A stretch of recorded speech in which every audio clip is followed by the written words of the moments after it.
What's happening, guys? A few things to talk about today. So first and main thing is that I'm actually starting a second YouTube channel that's just going to be dedicated to my car stuff, because I feel like it's sort of been distracting me and taking it away from the photography side of things, which is really quite a priority for me. So there will be a separate channel for my car videos, and when that's all set up and ready to go, I'll post a link in one of the videos. Secondly, I have a Sony A7RIII on the way to me, which should be here tomorrow, so I'm going to be doing a review on that, try a little bit of vlogging with it. Today, however, is all about my YouTube studio, everything I use to make my YouTube videos, and just show you guys how I go about it. So let's jump into it. I'll grab my other camera and take a look at what we've got around us here. So I've switched over to my second A7RIII so you guys can have a look around my office.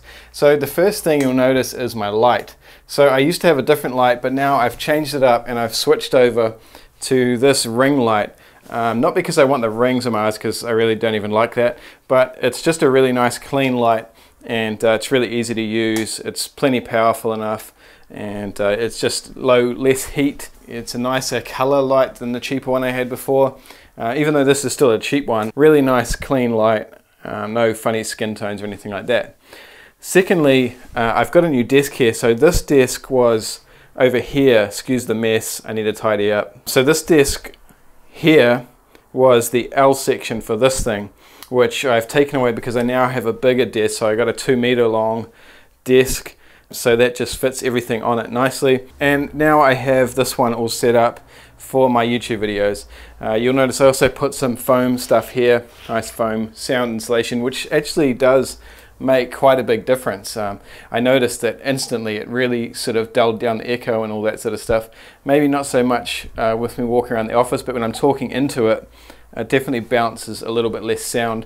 And I also have another one here, which I haven't put up yet. All I did with that was just get cardboard and I glued it all on there. And I did have it up on this wall, but it just looked really bad in the videos, and so sometimes I have it up here and it makes a little bit of a difference, but I'll probably get it out of here because it's not really necessary. And this one is doing a whole lot more than I thought it would. Secondly, I have this little stand here. It's just a cheap $10 stand that I have my iMac Pro on, just so I can see if I have any notes or anything like that, or I can bring up stuff when I'm talking to you guys on the camera, if I have any information there. Most of my videos are completely unscripted, so I just sort of wing it and talk to you guys, because I find it's just a little bit more natural when I'm speaking to the camera rather than sort of reading something. So next off, I've changed up the camera. Obviously, usually I have the 16-35 on here. I just put the 24mm on the G Master so you can see how it looks.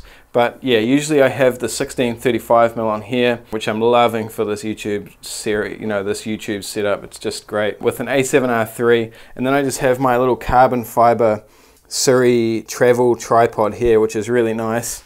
And attached to that, I have a Smallrig arm. So this is a really cool arm. You just unloosen it here and then you can move everything around, and it twists all around. And then here I've got my SmallHD monitor attached to that. And this here is just a cheap video micro. It was about 110 bucks New Zealand, I think. And I find that audio is really good. With this, it wasn't so good when I didn't have this reflective stuff on behind me. But now it's quite good. And it means I don't have to wear this lapel all the time. Looks a bit better, sounds cleaner. I don't have to set it all up, plug in the mics and all that sort of stuff. So what I can do is take this camera off, because this is Arca Swiss. I can just take it off really easily without having to sort of do anything. And this whole setup, let me do it for you. There we go. So this whole setup just sits there without having to take anything apart. And I hardly ever use this tripod, so my office just pretty much looks like this the whole time. And then I've just got my other camera, which I chuck on the tripod like so, and then I just plug the 2 cables in, one for the microphone and one for the SmallHD monitor, the HDMI one, and I'm good to go pretty much. All I have to do is sit down, turn everything on, turn my light on, and then I'm just good to go. That's my YouTube setup. So that's everything I use. So all these videos in my office, I do shoot in SLOG2 from my custom profile. I'll put all those settings in the description below. And it's just a really simple color grade, mostly just contrast and shadows and things like that, lowering those to give it a bit more punch. Other than that, that's pretty much everything I use. So the other thing I have here is just my setup for my charging station. So I've got a Cube 2. This thing is a game changer. So that can charge 2 of the FP1000 batteries. I think they're called FP1000s or FP100 batteries at the same time, and it has a nice little screen there to tell you exactly how much charge it has. And I've got my drone and, you know, crane, my gimbal batteries, all that sort of stuff there.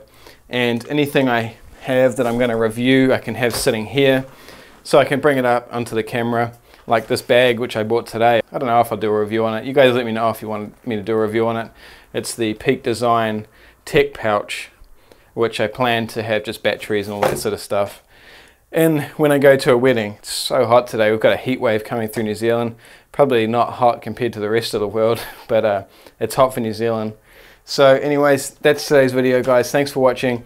Stay tuned. I'm going to start cranking out the videos now and get straight back into the photography, separating my cars and my cameras all on 2 different channels. So see you guys in the next video.